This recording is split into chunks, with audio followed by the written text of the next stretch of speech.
Now, I have been challenged by Surprise Shirts to fix whatever club is in this box using the Youth to Gold method. So let's have a look. And we have got AC Milan. Now, at first, I was confused, but then I remembered that AC Milan had a lot of struggles last season, finishing in 8th place. They have also struggled at the start of this season, already losing a home tie against Cremonese 2-1. And it seems there are a lot of problems off the pitch at Milan too. But how can Youth to Gold help AC Milan? And what even is this method? Well, the board culture is already asking to sign younger players to eventually break into the first team. And outside of a few players, the squad is full of much younger talents now. And the Youth to Gold method is to only buy teenage players under 20 to develop and grow into first team players to replace the older members of the squad that will be sold from season 2 onwards. So signing youth talents and selling players in their prime, hopefully for big money, allowing a first team opportunity for young and hungry players. With a lot of transfers already being made at the club, I decided my only signing in my first summer was to loan centre-back Huijsen from Real Madrid. The reason is I wanted to set up my system with a 3 at the back formation, and I felt like we were light on numbers for his position, and he slots straight into my back 3. Obviously, it's not too much to worry about now, but next summer, players like Luka Modric will have to leave because of his age, despite him only just joining the club. And in the long run, players like Francesco Kamada needs to be in my first team plans eventually. For now though, we can enjoy AC Milan's current new striker Santiago Jimenez, who has started the season very well, scoring 10 goals and getting 3 assists in 18 games before the new year. The young Mexican is still in his early 20s and is enjoying his first season in the colours of Milan. And it's so far so good for life in Milan for me too, as we are still unbeaten at the top of the league in January by 4 points. Santiago was being flanked on the left by Rafael Leao, who has had his own problems in recent years in Milan, but certainly not this season. He has been excellent at supplying Jimenez with chances and finding the net quite often himself too, and he will be crucial in these early years when we have to sell first team players elsewhere on the pitch, given that he's only in his mid-20s. Not only were we finding success in the league, but in the Coppa Italia too, reaching the cup final. And against Lazio, it only took 13 minutes for our press to catch them out, and our 2 dangermen combined to allow Samuel Ricci to smash in a beautiful opener. He's another guy to build a team around in these early seasons, and it isn't long before Jimenez manages to double our lead, meaning that his friend Rafael Leao needed to get in on the act as well to make it 3-0 by half-time. We ran away with it and battered Lazio 5-1 in Rome to lift the Coppa Italia. And our only signing Huijsen, he has also had a great season, scoring important goals and looking so comfortable in our back 3. With him only being 19 years old, I'm actually thinking about trying to bring him in permanently. The season finished though, and we picked up a cracking domestic double, lifting the Scudetto with only 1 loss and a Golden Boot win and a Golden Glove win for AC Milan players too in a really dominant season. So maybe some unexpected early success, however, this is where we need to break down this squad and start the real rebuild. We need to start fixing all of the problems, and that includes removing a lot of the older players and start bringing in some new, fresh, young and hungry talents, and our scouts have been really busy all year. You see, I have set up many recruitment focuses, aiming to find us young wonder kids from all over the globe, to bring them to Italy with Milan and try to develop them into the next Rafael Leao or Santiago Jimenez. But first, there are around 6 players that I need to try and remove this summer. And a lot of these players played many games of football for my first team this season. After only making 16 starts, I simply let Luka Modric run out of his contract, and he left to Al Ahly on a £750,000 a week wages. Morata, who was out on loan last season, also left in a £15 million move to Barcelona. There was a few other transfers on the outs for this summer, including a few players who had just joined going out again on loan, such as Keith Smith, who he bought from AZ Alkmaar and loaned him straight to Pisa, and Diego Calli, who moved out on loan to Empoli. Another goalkeeper who I'm excited for though is Loic Chappelle, who I paid Lyon £12 million for because my scouts rated him so highly, and you can see why at only age 16. I did end the window with two big defender signings in Bolosian from Leverkusen and Lenny Yoro from Manchester United, and I plan to give them all the game time they can do this season. I know you will question why I didn't bring in Huijsen, and it's because I failed to make enough money before completing his deal, and then he went on to sign a new contract at Real Madrid. But I'm not too disappointed, as I'm happy how my back three looks now instead. The same culprits were firing this season as they were the last, scoring the important goals up front. But with Champions League fixtures also to contend with this year, our domestic form has suffered. Picking up 3 losses so far by the new year, 2 more than we did for the whole of last season in the league, but our schedule is much busier than last. Not that we should be worried too much though, as we have a game in hand to go top of the league over our rivals Inter Milan. Of course, we have also been prioritising the Champions League fixtures, and we topped the league phase winning 7 out of our 8 games. 2 surprising performances this season has been Christian Pulisic, who has stepped up and getting 12 goals and 12 assists in just 28 appearances so far, as well as Fofana in midfield, who next to Ricci has been fantastic and got 12 goals himself. However, more silly points were dropped with 2 draws at the start of the second half of the season. Our form in the cup though was perfect, and we knocked Roma out of the semi-finals to match up with Inter Milan in the final.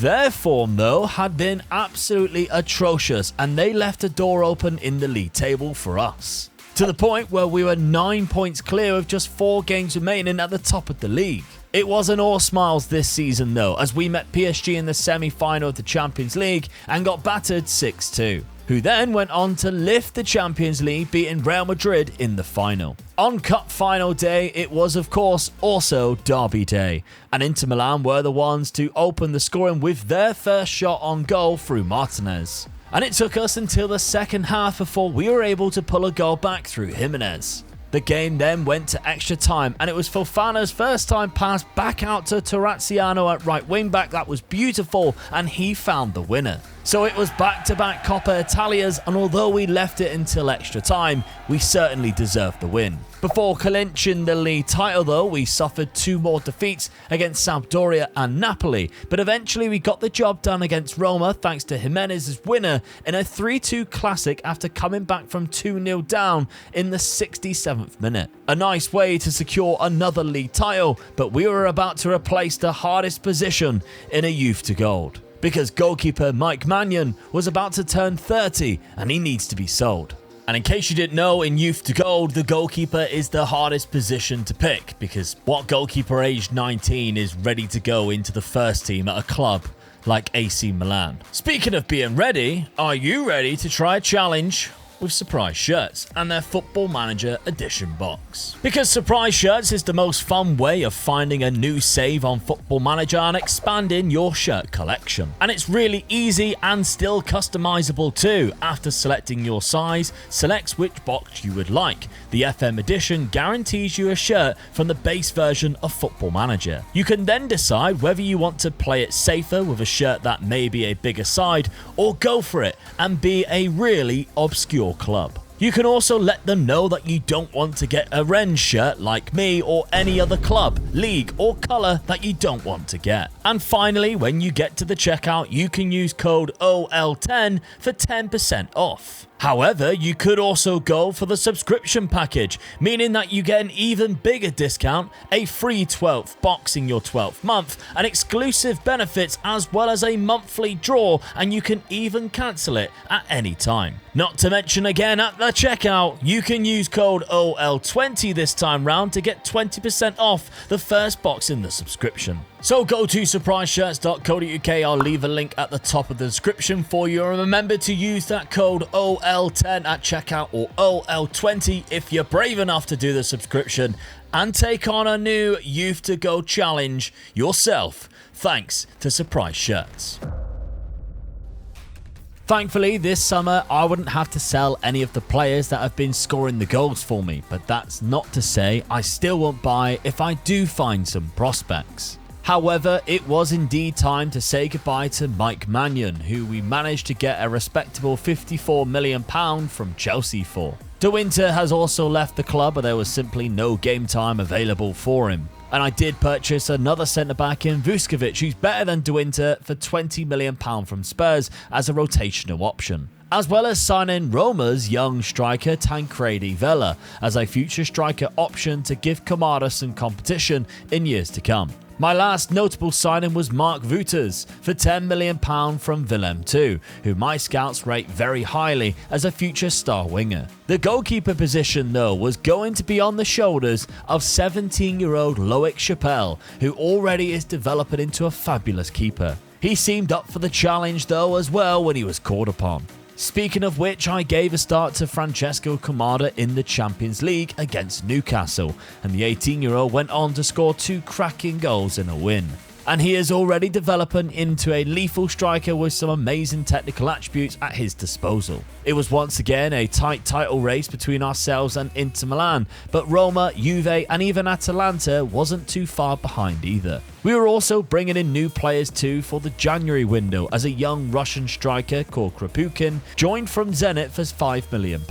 This season we struggled more than we'd like in the Champions League though, losing 2 fixtures and finishing out of the top 8 of the league phase. However, after overcoming even Barcelona in the quarterfinals, we found ourselves in the semis again, and this time taking on Manchester City, where in the first leg at home we managed to salvage a 1-1 draw. And even this late into the season, we are still chasing Inter by 1 point with just 4 games remaining in a very hostile Serie A title race. But first, it's a trip to the Etihad to try and put ourselves in the Champions League final, and somehow we go there and pull off an amazing 2-0 win.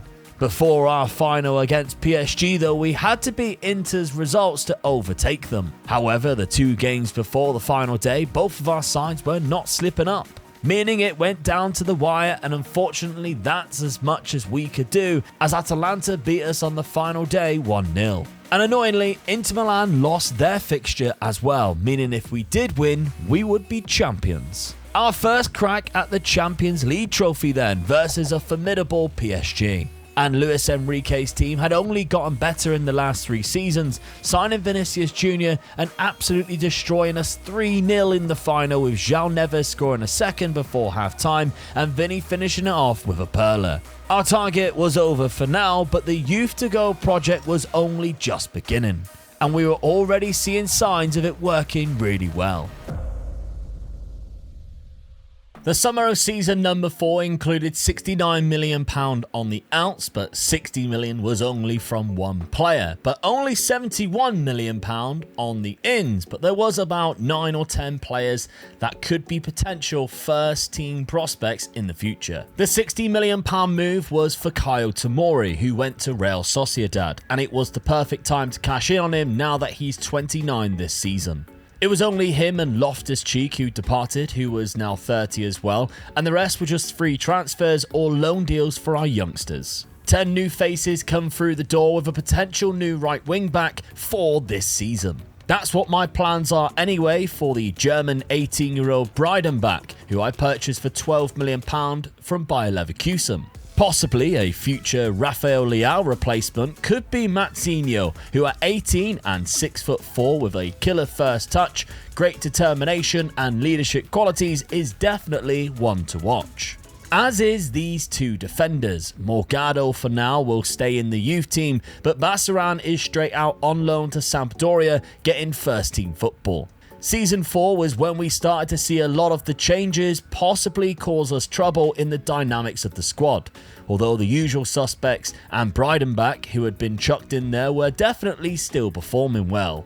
It just felt like some of our killer instinct in front of goal was missing, and we had a lot of goalless games, which is not what we want, dropping all those points while chasing down our rivals from going back to back in the league. In the January, I set about loaning Kamara to Napoli and had plans to maybe integrate him into my first team within the next 18 months. To be fair to him, the talent is already there. I just need to make sure I cash in big for Jimenez when there's an opportunity. For us, it is almost a season that we can write off though. Too many changes to the first team, still embedding our new goalkeeper, and trying to develop an 18-year-old right back into a starting right wing back. And it's definitely costing us, as we exited the Champions League quarterfinals without scoring a goal and lost on penalties in the Coppa Italia third round. And overall, the league form wasn't too bad, but we still finished 6 points behind champions Inter Milan. The time that we are putting into players like Loic Chappelle in goal though is paying off, as he is now a leading Serie A goalkeeper at just the age of 19. On the pitch, Edgar did okay at right wing back, he got 13 assists, but the development was not as much as I had hoped for. Our star man was no doubt Rafael Leao. He scored 26 goals and got 14 assists from the wing, and there is some interest to sell if we wanted to. I just don't think right now there is a player ready to step up to fill his boots, and we have to be careful with that transition. It's also a difficult decision with Kamada and Jimenez, as for now there is still only one spot up front. My main priority for this summer though is to sell the 29-year-old Estupiñán, who has been fantastic at left wing back for us, but I think we have a replacement ready and waiting. Not to mention that my scouts have done an excellent job finding some future prospects for really cheap costs that I'm really excited to bring into the club. Season 5 departures totaling £105 million and included Estupiñán and Chukwueze, and both players I had bought replacements for in this window. My short-term replacement for Estupiñán was already at the club though in Bartoszagi, and he has been featuring in the first team for a few seasons already. However, my scouts found me a Bulgarian wingback in Stoilov, who I paid just £1 million for, and I've already loaned him out for first team football at Napoli. I was already impressed by my Chukwueze replacement as well, as he scored on the opening day of the season. Stefano Mancini, who was bought from Atalanta for just £9 million, seems a great acquisition, and the finishing ability has already been on display with what is actually his weaker foot. Rafael Leao stayed, but another future left wing who might replace him is Notaro, who I bought from Roma for just £24 million. His physical attributes shine, and he needs sharpening up with maybe a couple of loan spells. The season seen the drop-off of Inter Milan, who we had already beaten twice by October in the League and Champions League. The league leaders was actually Napoli, which you would never have guessed after we played them at home and smashed them 6-0. But our trouble was also dropping points carelessly and losing games to the likes of Pisa and Roma. When we were good, we were great, and the combination of Rafael Leao to Santi Jimenez continues to be our best attacking output. So much so that in January, amongst other departures, we loaned out Kamada to Champions League holders Liverpool as their starting striker. Speaking of which, this season we scraped through the top 8 with 5 wins and 2 draws. And with a game in hand over Napoli, we can apply the pressure in the title race going forward. In January, we received a very nice £36 million offer for Pulisic, who is 29 anyway, and so he departed. And I felt like him leaving opens up the door for more development for players like Mancini. Unfortunately, it was another quarter-final exit in the Champions League, this time to Chelsea after a 4-1 defeat in the first leg, and we absolutely battered them in the second but couldn't get that final goal to equalise on aggregate. And that came off the back of a very disappointing March, where we lost 3 of our 4 league games against clubs near the top of the table. We did, however, knock Inter Milan out of the Coppa Italia semi-final thanks to a goal from Notaro. And our form in April improved massively, and we got over our slump to claw back the points that we lost. And with 3 games to go, we are top of the league and huge favourites to clinch the title back. We then played in one of the most one-sided cup finals you'll ever see in the Coppa Italia against Como.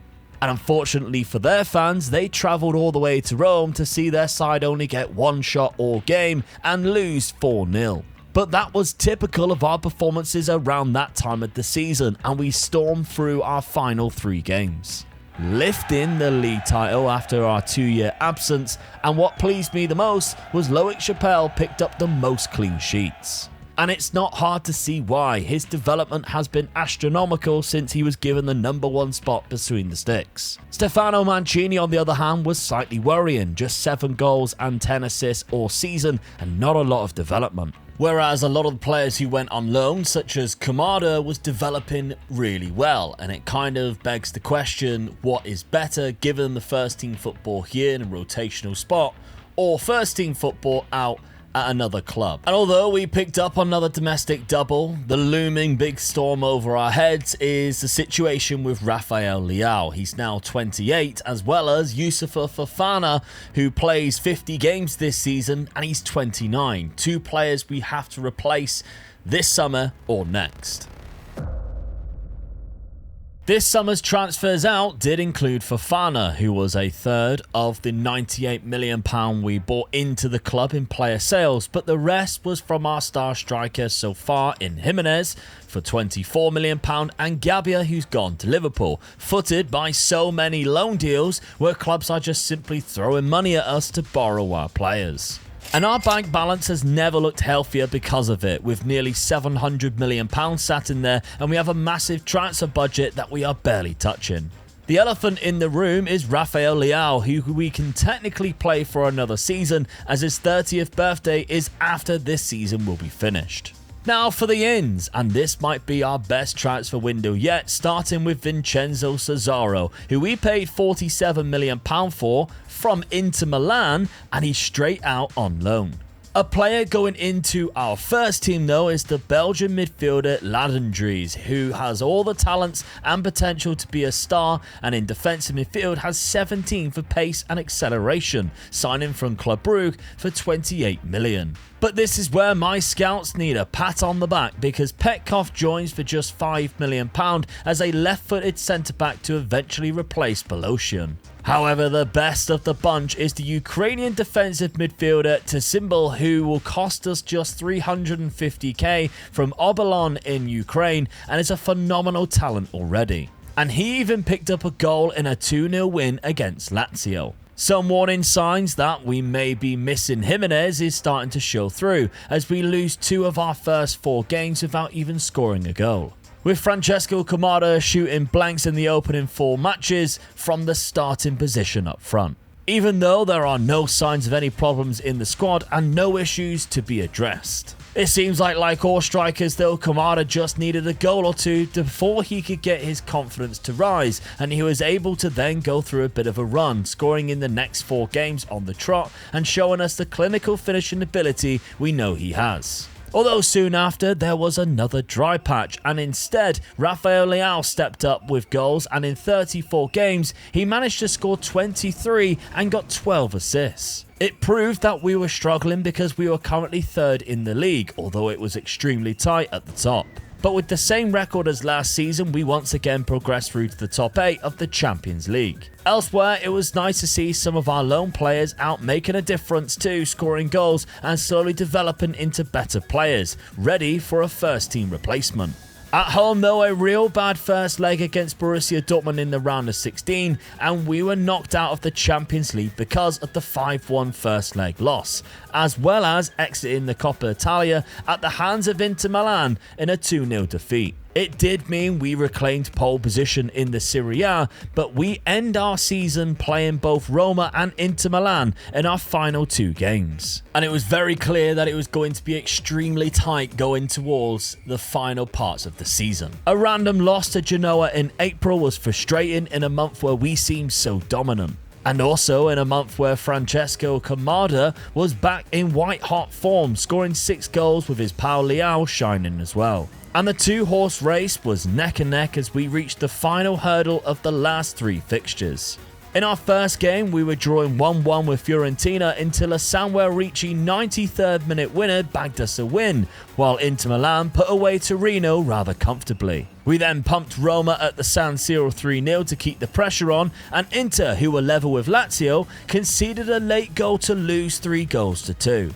meaning that the final game between us meant that if Inter beat us, we would go into a playoff to play each other twice again, or if we win or draw, we would be crowned champions right in front of them. And after 2 goals in the first 3 minutes, Samuel Ricci yet again got another important goal before Thuram equalised on half-time, but it was all that Inter could muster. And the 2-2 draw helped us be crowned champions again in the Serie A in a really close finish, while Kamada actually snuck the golden boot ahead of Leao just by 1 goal. Rafael Leao dominated the player statistics this season though, with the most assists at 20, most player of the matches, and the highest average rating. But with his 30th birthday in just a couple of weeks' time, it was time to cash in and say goodbye to our Portuguese genius. And that means replacing him with a player whether they are ready to step up or not. This season, we are benefiting hugely from the last, with players like Tsymbol turning into demons thanks to the game time he received. Mancini as well is certainly getting better from that right midfield spot. And they were going to have to step up because we were selling another £187 million worth of talent, including Rafael Leao, Samuel Ricci, and even Breidenbach, Vuskovic, and Terraziano. Coming in was another stud in the midfield. From Denmark and signed from Copenhagen for 17 million was Magnus Sorensen. Pitt Keelty was signed from Rangers to be our new right wing back after I felt Breidenbach's development stalled in the last 2 seasons. And although there were others who joined, Peterson was the last notable one as a secondary goalkeeper with massive potential. I made a big call to loan Lautaro for another season to Liverpool instead of playing him left wing, and instead I opted to play 2 strikers. That was because Vincenzo Cesaro, who was out on loan last season at Osasuna,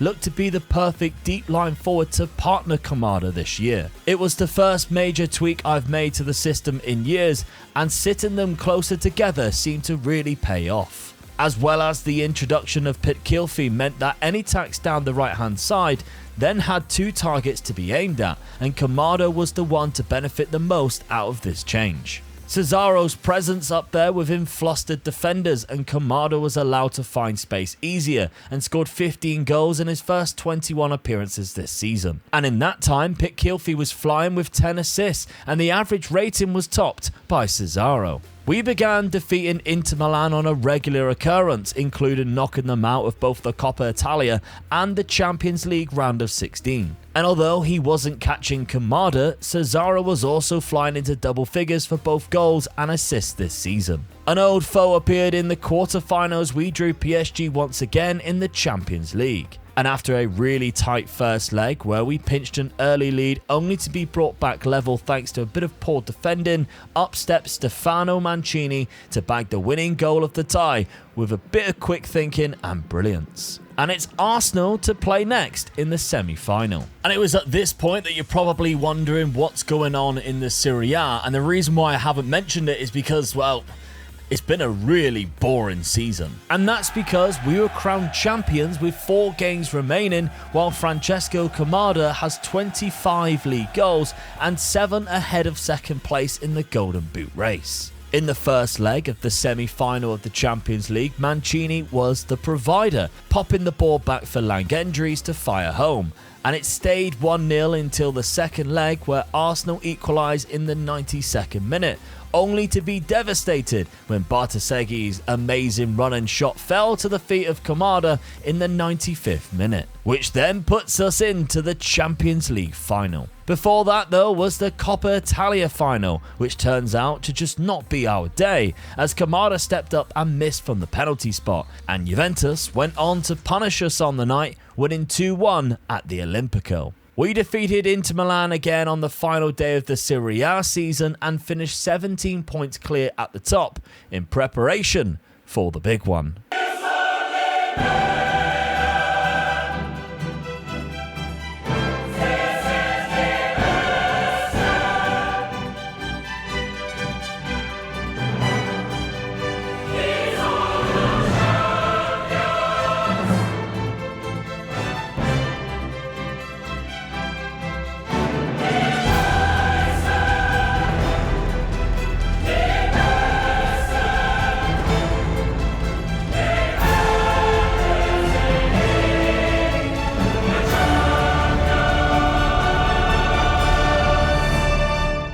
All right, a chance early on.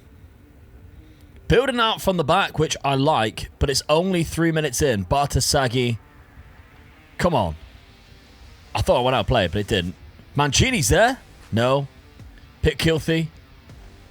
Keeps it alive. Keeps it alive. That's a better ball. Oh, Cesaro. Go on, another chance. 6 minutes in. Pitkelthy. Go on, kid. Oh, he's in the bar. No. Free kick. Oh, Chappelle, what a save. Okay, second half. Our first highlight of the second half. 50 minutes in. Bartasaghi. This is a good opportunity as well. Oh, really close. He's got it back. Oh, Sorensen on the edge. Oh, flashes past the post. Well, it's still 0-0. I think this game's going to extra time. Nothing has been able to beat... Oh, right at the last second. Now this would be great. Mancini, no, headed out. All right, extra time it is. Okay, it's very late in the game now. Tired legs could cost us. Billy Gilmore, Schlotterbeck, 118 minutes on the clock. And Borussia Dortmund are trying to muster one chance. There's Adeyemi in so much time and space. Back to Gilmore. Oh, no. What a strike. Oh, you're joking. Heartbreak as Borussia Dortmund score in the 119th minute of that Champions League final. And we will have to wait to get our hands on that trophy for at least another year. The positives far outweighed the negatives last season. We now have a world-class goalkeeper, for example, in Chappelle, who's still only 22 years old. Kamada had the best season a striker has ever had for me in an AC Milan shirt so far, thanks to his new partner in Cesaro. And he was also loving life and developing really well too. Not only that, but the development of players like Magnus Sorensen has been exponential. We've also got Pitkelthy, who we introduced last year and had an amazing first season with 17 assists. Plus the midfielders of Treble, who was already here, and of course Langendries, who has been absolutely phenomenal. We've got a lot of options going into season number 8. We've got Petkov, who's come in and potentially could be taking the role of that left-sided centre-back. Not to mention Notaro is back. And I'm still in sort of two minds of what to do with him. Does he need another loan move? Or do we need to play a left midfielder? Stoilov at left back might also be ready to start every game too after developing well in his early 20s. And the position of the club as a whole looked great, and we were nearly £1 billion in the bank. In terms of reputation, we were the third biggest club in the world behind PSG and Real Madrid. The transfers out was another £84 million raise too, with Bartasaghi leaving for £30 million, Vutas going for £10 million profit from what we bought him, and Mazzino also going for £9 million profit. And just £34 million was spent on players coming into the club, with some absolute corkers as well. Pozelio was the most expensive from Atalanta, but now becomes a backup left back after Bartasaghi's departure. Kenneth Nilo is a Chilean centre-back who my scouts were absolutely screaming about, a perfectionist personality and a 5-star potential for just £6.5 million. Gonzalo Paredes is an 18-year-old defender that cost me just £6 million and who Atalanta wanted to loan from us as a starting centre-back. But the best deal by far was Bokanovic from Hajduk Split for just $165k and loaned straight out to Hanover for a fee far more than what we bought him for despite his lack of potential. I decided, however, this season to make the switch and play a left winger instead of a right, to bring in Notaro into the lineup and unfortunately drop Mancini from the right. It's a tight comparison between the two in terms of attributes, but not when you look at the statistics. Because last season, Mancini only achieved just 6 assists all season in all competitions, whereas Fabio Notaro has reached 15 assists with 7 goals as well in just the first 29 games of the season. We were on track once again to hopefully compete for the title, sitting top with a game in hand after 21 matches. In the Champions League, we lost the first leg to Arsenal in the round of 16 3-1, but then destroyed them at home 5-0 to go through. where Juventus are next, who we also have in the Coppa Italia semi-final, and we are locked 2-2 after the first leg. We pulled off some massive performances in the league, including defeating Napoli in Naples, and had some huge high-scoring games where we were dominant in form. That's actually allowed us to open up a comfortable gap to concentrate on other important fixtures. We got the job done against Juve in the Champions League, and after the first leg win, Lautaro scored 2 goals and got an assist in a 3-2 second leg victory. However, Simbal's second yellow card in the Coppa Italia second leg harmed us, and João Rego scored 2 goals for Juventus and sent us out of the competition. Vincenzo Cesaro was our leading man this year so far in goals and assists, and he continued to grow as a player. But it was Kamada who gave us the lead against Manchester United in the semi-final of the Champions League in the first leg.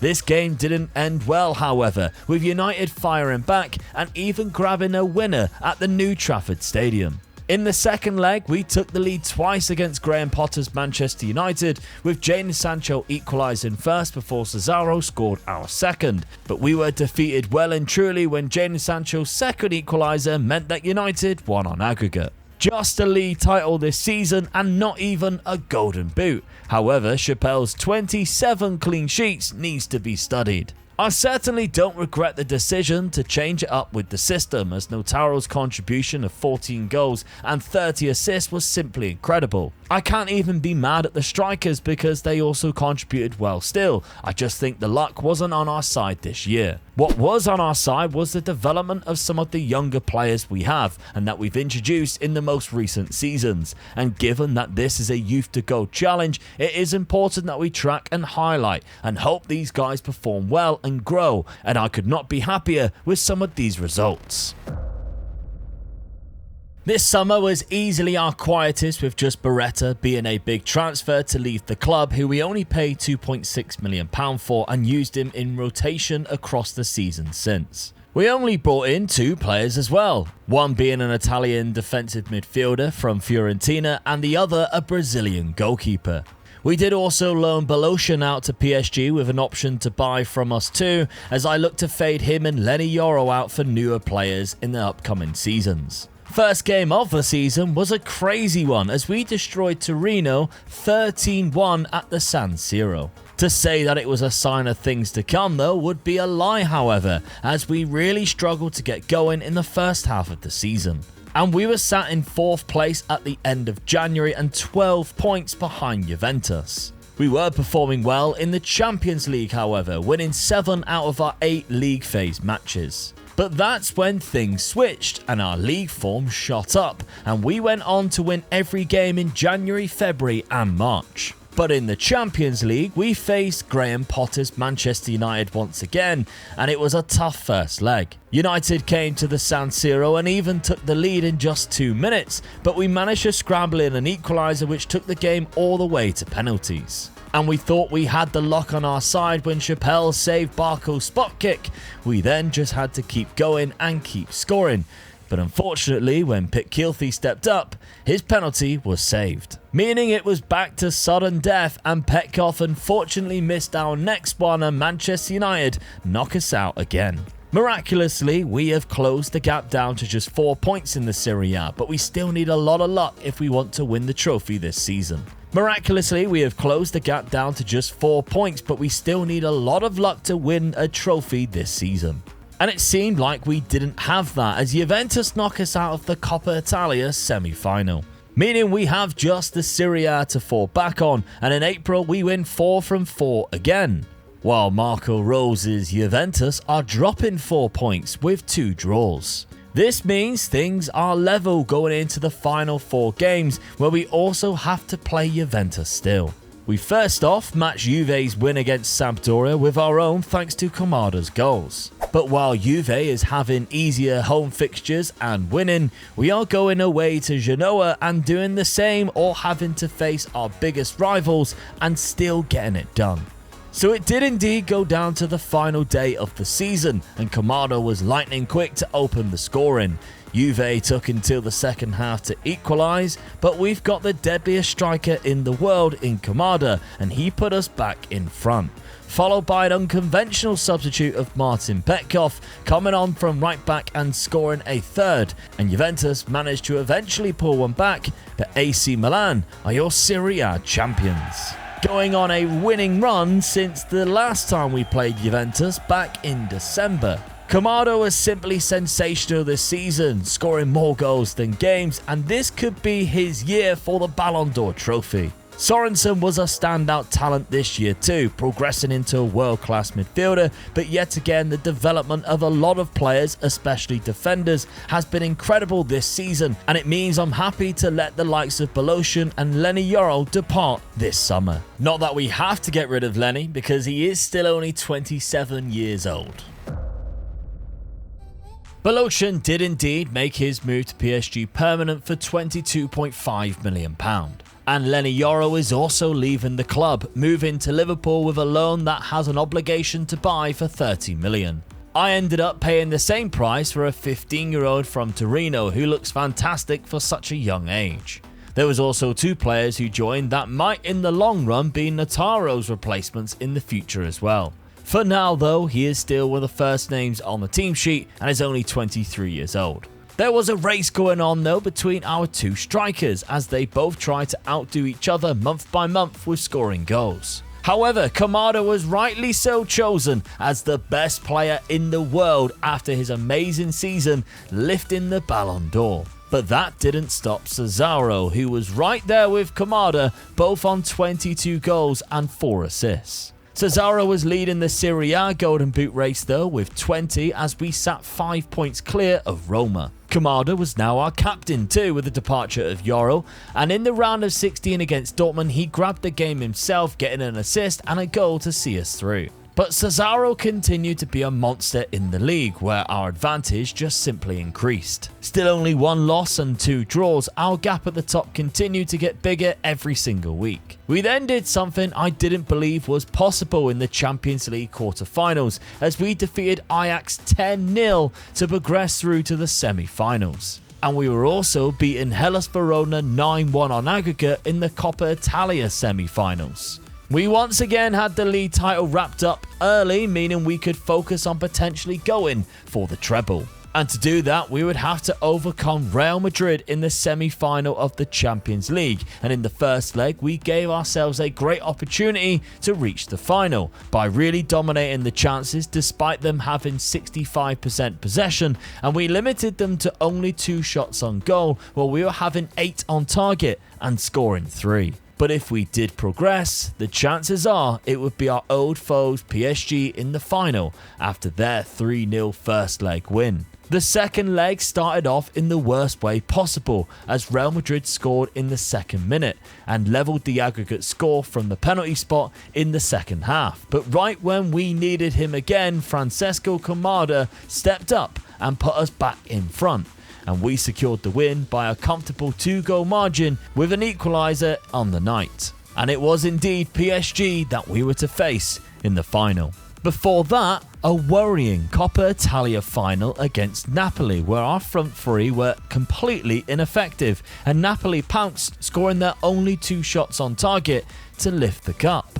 But I still believe in this incredible side that we have built and developed. From the early days, signing Chappelle and having a bad couple of seasons, through to trying to bed in Kamada and worrying about replacing Rafael Leao. This team now is far better than any that we have had in the last 10 seasons. And the only team that is considered bigger than us in the world is our Champions League final opponents, PSG. So let's beat them and knock them off the top spot.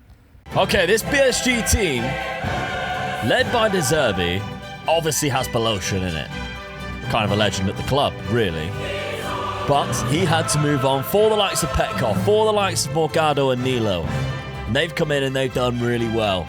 So I'm hoping, obviously, PSG was the team that beat us in the final in the second season of this youth to go journey. I'm hoping this time round we have enough to pull through and lift that trophy. We've already got a yellow really early on, which is frustrating. Simbal Sorensen. Magnus Sorensen puts us 1-0 up for the Champions League final. Just 14 minutes on the clock, and it's a banging goal. The two centre mids combining. Donnarumma didn't stand a chance. That is a fantastic start. The perfect start. The captain finds Sorensen and his left foot into that bottom corner. That's unstoppable. We'll take that. Great start. Okay, half an hour on the clock. The game's kind of calmed down a little bit now. PSG might be finding their way back into it. But Sorensen again is a lovely ball on Lautaro. The two are combining so well.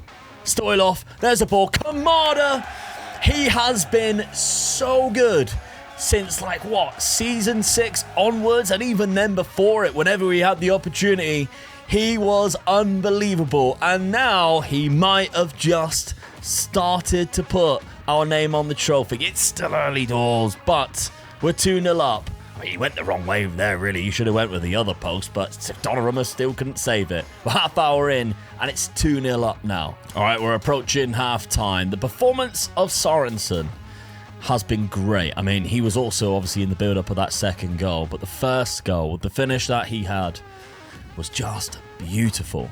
So more of that, please. We've controlled the midfield. They are looking terrible. Look at the players, the names that they have on the pitch. And we are absolutely dominating them until... Oh, here we go. Kamada has nodded it away to Lautaro, but we still can't get hold of it.